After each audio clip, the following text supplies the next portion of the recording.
friends, welcome back to the Polish Protege. Today we're going to talk about compost. I'm out in the backyard by the chicken coop. They're one of my biggest sources of compost. And I am tearing apart the compost pile, and I just thought I would show you kind of how I handle compost. I don't buy compost for my garden beds. I make my own here at home, which is funny because I do not have a lot of space, but nothing goes to waste. So these tiny dinosaurs are the prime, like the basis of my compost pile. Hi guys. These are all pine shavings. I got a sick chicken. You see her back there? She's sad. Whenever a sick chicken, you want to isolate them so that they do not get your other chicken sick, but she is the only one that's been showing signs for a while. So I'm letting her stay inside her flock. I don't want to isolate her by herself. So she's in, I've got this dog cage I use for purposes like this. So she's by herself. They won't pick her and mess with her. And she can kind of see if she's going to recover. I don't know if she is or not. She's got some respiratory distress, and I'm not a chicken vet. Down here, I have got pine shavings, though, all down on the ground. And this is called the deep letter method. I've talked about it a couple times in my videos, but pretty much I just keep piling this on over and over and over again. And I'm not going to get too much into this because it's muddy. But underneath all of their waste products and rain and stuff turns this into compost. And underneath I probably got about a foot of compost. You can kind of see it better back in here. Like see down and underneath there, that's all compost underneath there. Hi, how are you? What are you doing? So I do this because I don't like to clean out my chicken coop a lot. I don't like to come in every week and scrape out chicken droppings. So I put this down here. It's also on the inside of their coop. Same thing. There's linoleum underneath on the bottom of their floor. And then I do the same thing right there so I can scrape it all out. I only do a big deep clean every spring and fall.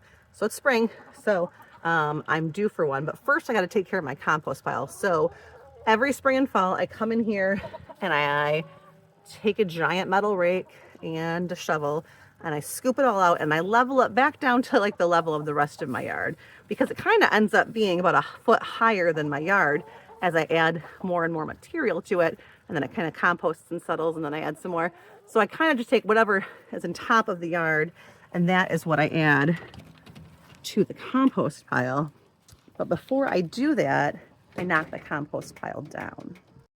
Now, I didn't think about videotaping this until after I'd already started, but pretty much this whole pile, this corner of the yard, there used to be a big board across here. These boards. They go across there and I just build them up and I just throw everything I can on this all season long. So at the end of the year, anything that's left over in the gardens, grass clippings, the kids throw the straw and stuff from their animal cages, from the chinchillas and the rabbit, those droppings go in here, grass clipping, anything I can think of that would. I just didn't have a house for it, so wood's not going to break down. But the rest of this, you can see, this is only a year's worth, and you can look at this. This is fantastic compost. So I do not flip it. If you've seen compost things, they recommend flipping it so often or maintaining a certain amount of heat in it. I just throw everything in a pile. I make sure it doesn't stink by adding enough stuff, and usually it normally does. By the time I add, these pine shavings and greens from the garden and things like that, it does not stink. And I just build it all up. It's not covered. You can see it gets rained on, it gets moisture. And then in the spring, like right now, I dug off the top pile of it. And look I'm just moving it over here. This is stuff that's not broken down that was in the top. I'm starting a new pile over here. And then all the stuff underneath is all beautiful compost. I'm putting it into buckets.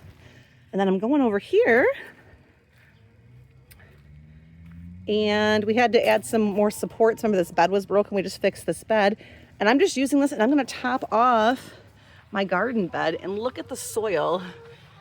This is going to be what I'm planting into now. So they'll all get a top dressing of compost from that pile. So then this year, so now after I finish moving this pile over, all the stuff over here that didn't break down, when I clean the chicken coop on, that'll go on top of there. And that's the base for this year's compost pile.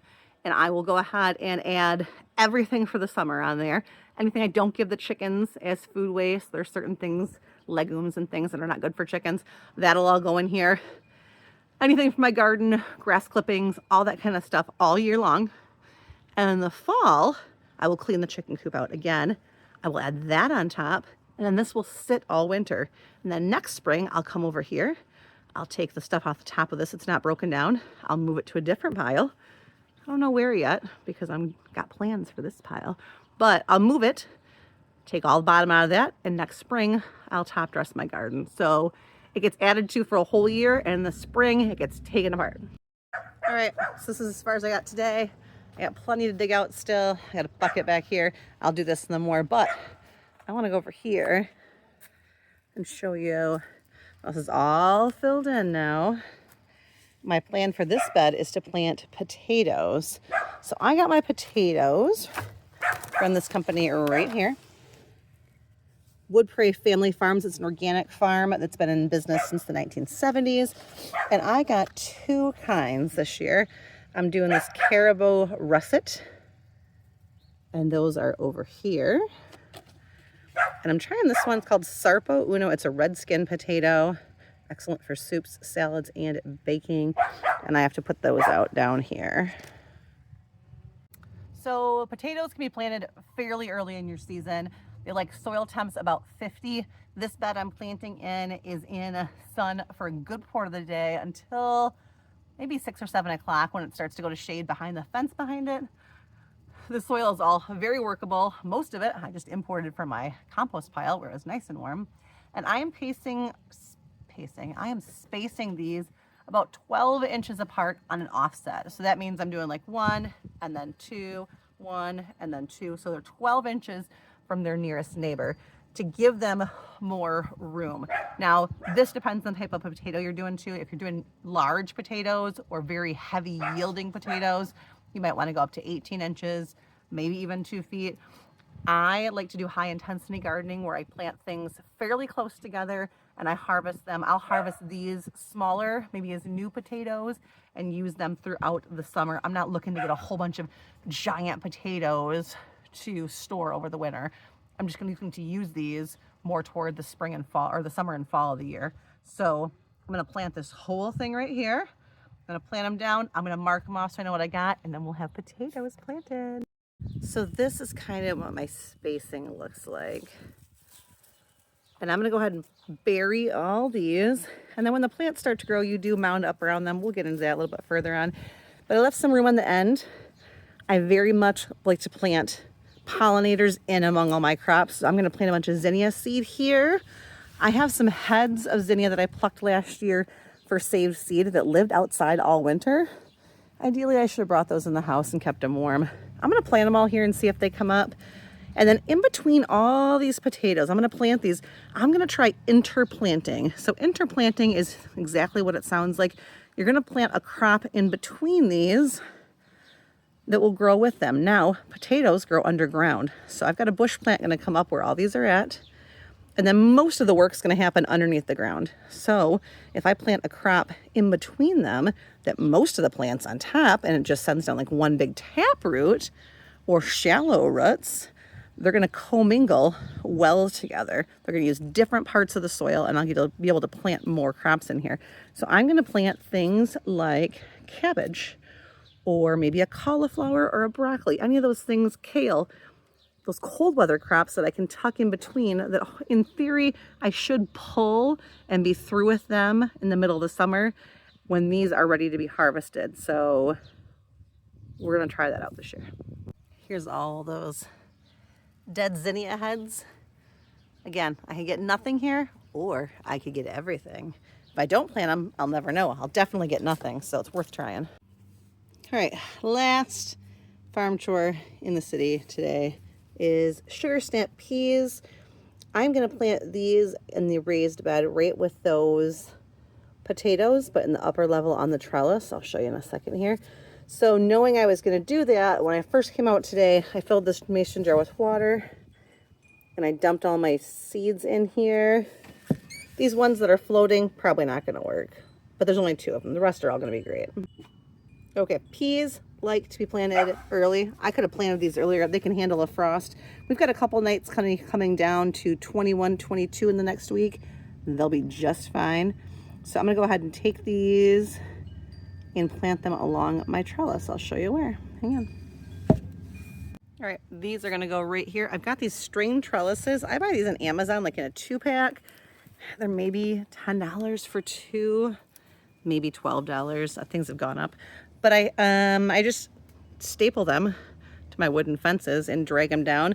That way, if I don't want them there next season, they don't have to be. It's not a big deal. I'm not out a bunch of money. But I'm gonna go ahead and plant those peas in a long row right along this back wall. They're gonna come up early. We're gonna get to harvest them, and then I'll probably do a second crop there of beans once I take all the peas off. So I'll get 2 crops in the same place. So down here, potatoes. I'll have some cabbages and things. I planted the zinnia seeds in the top and bottom here. Peas along the bottom. I just gotta figure out what to put in the front of here, which if I was doing like I told you, I'd just go look at the plan I made this winter, right?